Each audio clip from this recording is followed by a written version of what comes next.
Kumpirmado! Himawari, nasa kanya si Kurama. Pero hindi ito basta Kurama lang. Dahil panibagong Kurama na to guys. Isang klase ng mini Kurama. Shikadai, ang lakas ng tama. Inatake si Jura. Jura, lumikha ng Bijudama gamit ang kanyang mata. Woo!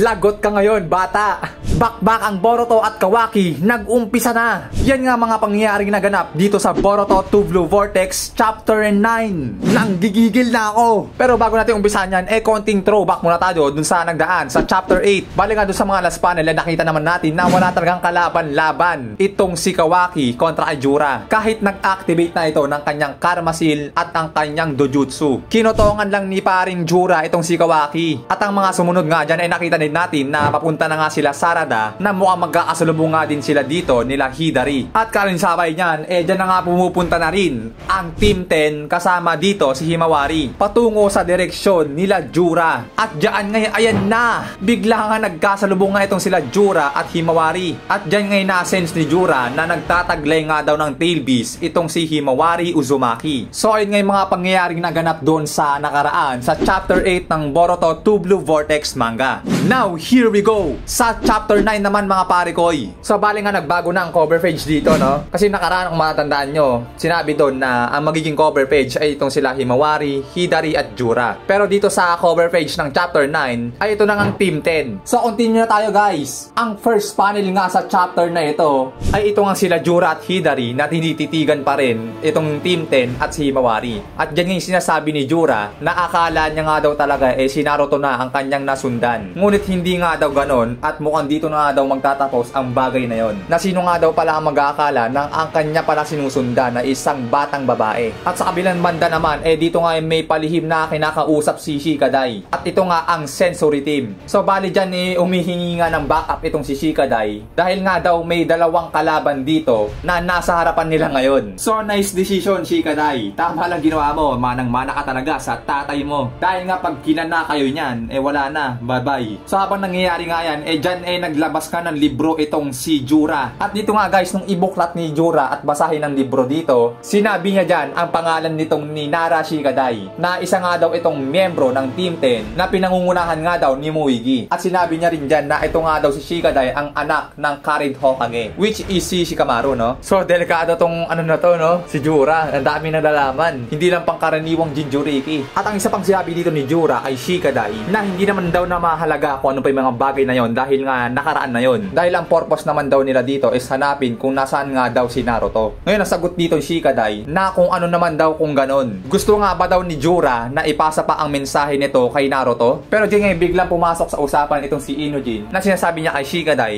actually, he vanished 3 years ago. So ibig sabihin, 3 taon na daw nawawala ang ikapitong Hokage na si Naruto. Na dun nga raw wala na rin paraan para siya ay makapunta pa dito o makabalik. Na ang ibig sabihin nga lang daw, wala ngayon dito sa Konoha ang ikapitong Hokage na si Naruto. Then nasagot naman dyan ni Jura, kung gayon man daw, at least yung 9 tails na naramdaman niya sa isang batang babae, which is si Himawari, is undeniable. Kung mga sabihin naman daw nila na wala si Naruto ngayon, 3 years ago na, hindi naman daw sila mahihirapan na kumuha pa ng isang panibagong video na naramdaman niya nga dito kay Himawari. So mukhang si Himawari talaga ang magiging target dito ni Jura. At dyan ngayon nabigla pa itong si Inojin na kanyang sinasabi, the 9 tails. Singit pa dyan ni Chocho na buang nga daw itong si Jura o tinatawag niya na kakaibang outfit tapos kakaibang din yung hairstyle. At dyan na may pasigaw na sinabi nitong ni Shikadai na ano nga ba daw ang nangyayari? Bakit daw itong sunflower na si Himawari at ang QB ay connected sa isa't isa? Sagot naman ni Jura, sino nga ba daw ang makakaalam? Kahit mismo nga daw siya hindi niya rin naintindihan yon kung bakit nagkaganon. Na masabi nga daw ni Jura na itong mundo ng mga ninja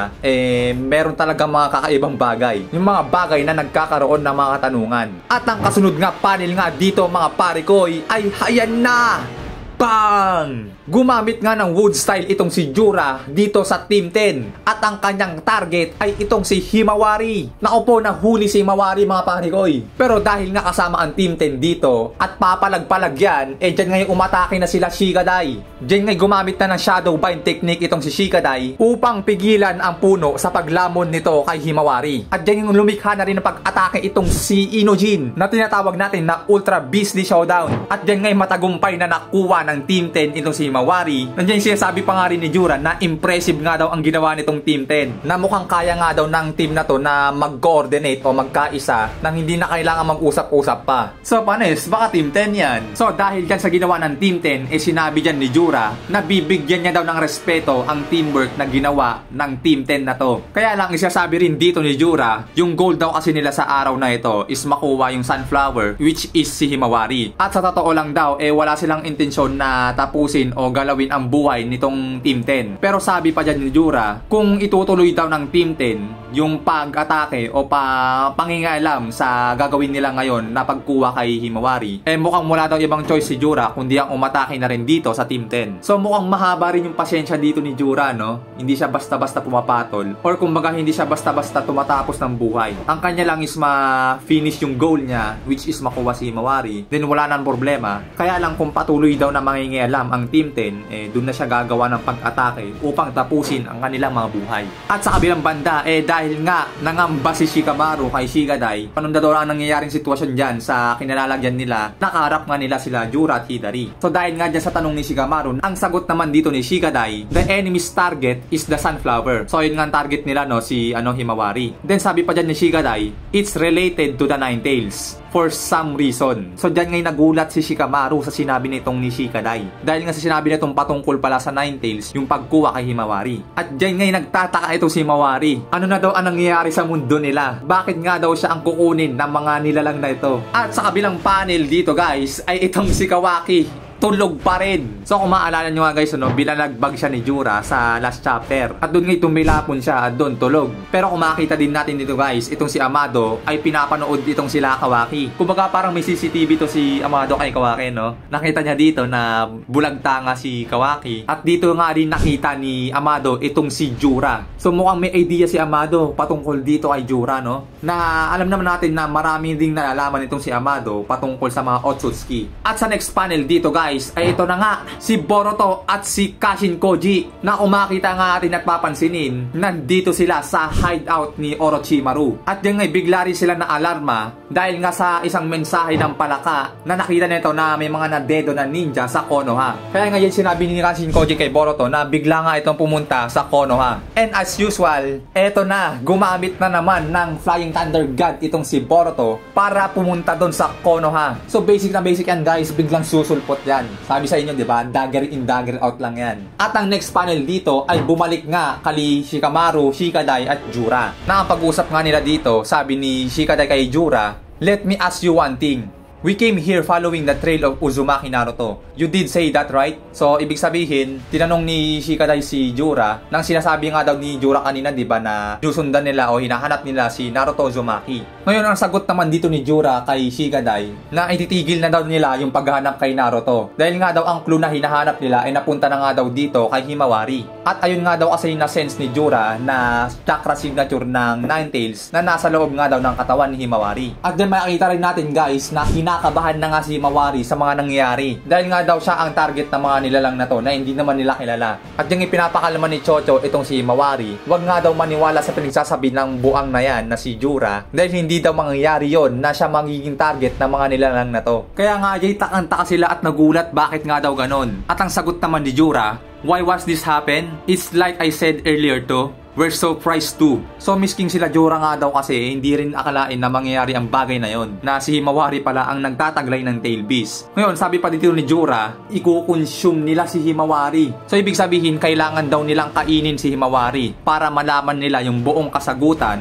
kung nasa kanya nga ba talaga ang tail beast. At yan ngayon lumalakad na si Jura papunta sa Team 10 upang kunin na si Himawari. At dyan winarningan pa ni Jura itong sila Ino Shikacho. Alis kayo dyan mga bata. At ang next panel dito, ito nga si Shikamaru na nagpadala nga ng backup sa Team 10 dahil nga nasa bingit ito ng kapanganiban. At dito nga ay makita rin natin sa kabilang panel, sinasabi ng isang palaka na i-connect daw siya kay Ino Yamanaka. Dahil sinasabi dyan, Bolt has entered the left village. Ibig sabihin, si Boruto daw, pumunta na daw sa left village or sa Konoha. So kung matandaan nyo kanina, inutusan ni Kashin Koji si Boruto na pumunta na nga sa Konoha dahil nga may mga kinanang ninja sila Jura. At ang next panel dito ay ayan na, nagkamalay na si Kawaki mga pare ko. So ikaw pa naman tumilapon ng ganong kalakas, no? Sinuntok ka ni Jura. Tignan natin kung di ka makatulog, di ka mawalan ng malay. At yung sisigawan pa siya ni Delta na wag na nga daw gumawa pa ng mga reckless na paggalaw o pag-atake. Dahil nga daw sa lagay ni Kawaki ngayon, mukhang hindi ito magugustuhan ni Ada pag nakita niya ito. Dahil alam naman natin guys na gusto nga rin ni Ada itong si Kawaki. So tama naman si Delta na kapag nakita ni Ada itong si Kawaki na ganyan yung itsura o kalagayan, marahil masaktan yun o magdamdam. At dyan ngay naramdaman na rin ni Kawaki na nandito na naman sa Konoha itong si Boruto. At dahil nga sa next panel dyan ay ayan na nga, si Boruto lumitaw na sa Konoha. At dyan sinasabi niya na isa daw klase ng wood release ang pinatama dito sa mga ninja. At dyan ngay biglang nagpadala ng mensahe si Shikamaru kay Boruto na sinasabi, there are two enemies, no doubt. The divine trees you mentioned are among them. It seems they come to target Naruto, but right now, for some reason, some flowers are the target. So ibig sabihin, sabi ni Shikamaru kay Boruto, ang target daw dapat ng mga Shinju na ito ay si Naruto. Pero mukhang nagbago daw yon dahil sa ilang dahilan na ang target nga daw nila ngayon ay si Himawari na. Dahil mukhang involved nga daw dito ang Nine Tails Chakra. At diyan ngay tinanong niya kay Boruto na may idea nga ba daw siya patungkol sa chakra ng Nine Tails. Dahil nga sa pagkakaalam nila, wala na nga ang Nine Tails nung gamitin ito ni Naruto noon sa Baryon mode. At ang next panel dito guys, ayan na nga, dumating na si Kawaki dito kay Boruto. At diyan nga tatanong ni Kawaki kay Boruto na kakampi nga ba daw ni Boruto yung mga halimaw na yon na tumodas nga daw dito sa mga ninja ng Konoha. So dahil nga nag-usap pa sila Boruto at Shikamaru, no, sabi ni Boruto, teka muna saglit Lord Shikamaru, dahil kakausapin ko lang tong si Kawaki. So dyan sabi uli ni Kawaki kay Boruto na isa nga ba daw itong si Boruto sa dahilan kung bakit inatake ang Konoha. At dyan sagot nga ni Boruto, what if nga daw kung ganun. Kaya nga dyan ay nagkakainitan na ang dalawa. At ang next panel dyan ay ayan na nga, umatake na itong si Kawaki gamit ang kanyang Jujutsu at nagpalabas ito ng mga Black Rods. Pero basic na basic lang kay Boruto na iwasan ang mga ito. So napakaangas guys, base Boruto, binasic lang ang mga Black Rods ni Kawaki. Imagine that, para maiwasan ng mga atake na ito, kinakailangan na maging kasing lakas ka ng Baryon mode o kasing lakas ka ni Daemon. Na ito nga sila Daemon at Baryon mode Naruto, binasic nga lang ang mga Black Rods na ito. Samantalang yung Black Rods na to guys, napakahirap iwasan. Nakita naman natin yung Naruto KCM plus Rinnegan Sasuke, binugbog lang ng mga ability na ito. Pero base Boruto, walang kahirap-hirap. Napakaangas. At dyan nga ipapalapit na si Boruto dito mga pare ko upang magsagupaan na sila. At dyan umatake na naman ng Black Rods itong si Kawaki. Wala pa rin kwenta. Basic na basic inilagan. At dyan nga ayan na. Bang! Sinikmuraan nga ni Boruto itong si Kawaki nang walang kalaban-laban. Talsik si kumparing Kawaki mga pare ko. Kakahiga mo lang sa suntok ni Jura. Higa ka na naman sa suntok ni Boruto. At dyan nga nagtataka si Delta kung bakit daw na paano naging ganyang kalakas agad si Boruto. At yung siya sabi niya pa na hindi nga ba daw naboboring si Boruto sa kaka-training. Ilang training nga ba daw ang ginawa nito ni Boruto para maging ganyan siyang kalakas. Kasi isipin nyo guys, base form Boruto, base Boruto, kinotongan si Kawaki.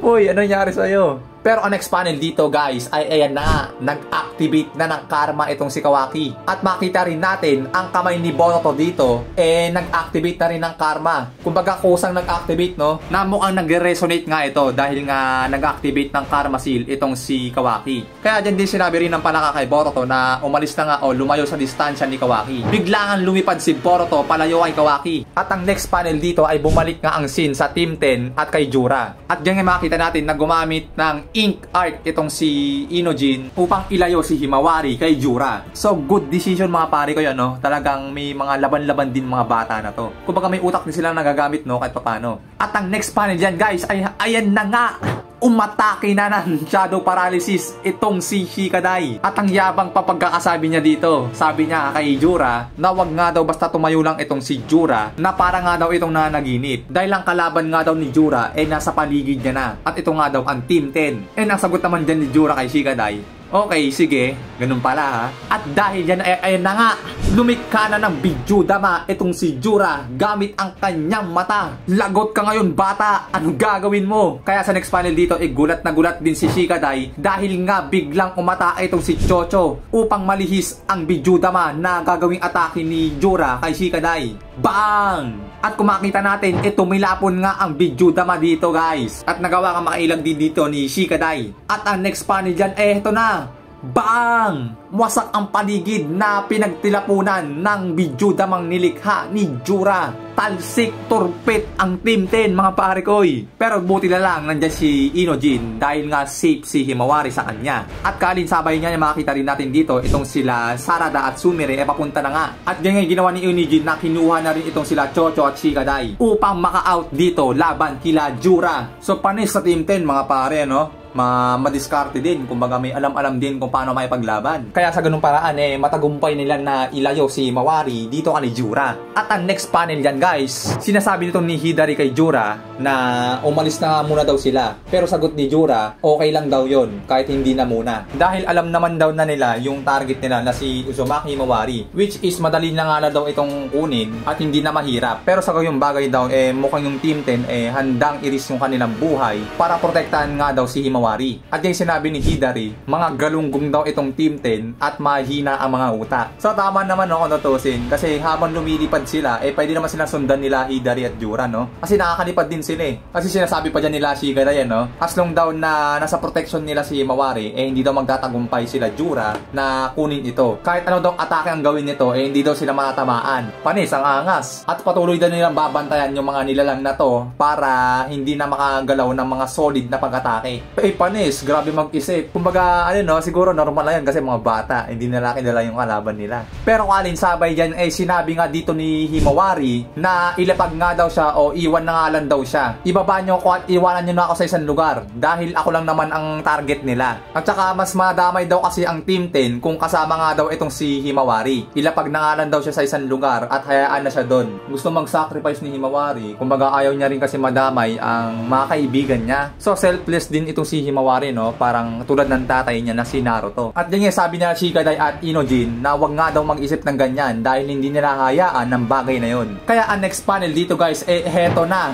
Habang sinasabi ni Himawari, nasa sitwasyon nila ngayon, madadamay ang kanyang mga kaibigan. Dito nga biglang pumasok sa isang tahimik na lugar ang diwa ni Himawari. At yan ngayon nagtaka si Shikadai na bigla daw tumahimik itong si Himawari. Kaya ang next panel yan heto na mga sir. Paglingon niya sa kanyang likuran, heto na. Isang Kurama. Isang mini Kurama guys. At dyan ngay gulat na gulat itong si Himawari. Welcome back Kurama. Parang nag-reset yung Kurama dito. Kumbaga umpisa talaga sa pinakauna. Parang dun sa nangyari nung likhain sila nila Hagoromo. So sakto nga rin yung mga nakaraang theory natin na baka mini Kurama nga ang lumabas dito kay Himawari. Tulad nung ginawa ni Hagoromo dati nung likhain niya ang mga biju. Mini biju mga parikoy. Kasi yung bagong silang hindi pa nagagalaw yung chakra nun. Na kaya pala sobrang lakas yung naramdaman ni Jura at Daemon dito kay Himawari dahil pure chakra nga talaga ang nag-resurrect dito sa katawan ni Himawari. Welcome back talaga Kurama. Ano ang mangyayari sa mga susunod na chapter? Lalo't pag nalaman ni Boruto o ni Shikamaru na may 9 tails pala na tinataglay itong si Himawari, which is alam naman natin at alam din nila Boruto na wala na nga yun dahil nga nagamit na ni Naruto ito sa Baryon mode. May aabangan na naman tayo sa next chapter. Anong mga mangyayari guys? Nakaka-excite lalo no habang tumatagal. Pero hanggang dyan naman tayo mga pare ko at maraming salamat sa inyong panonood. Sana'y nag-enjoy kayo. Maraming salamat, tayo nagpapaalam.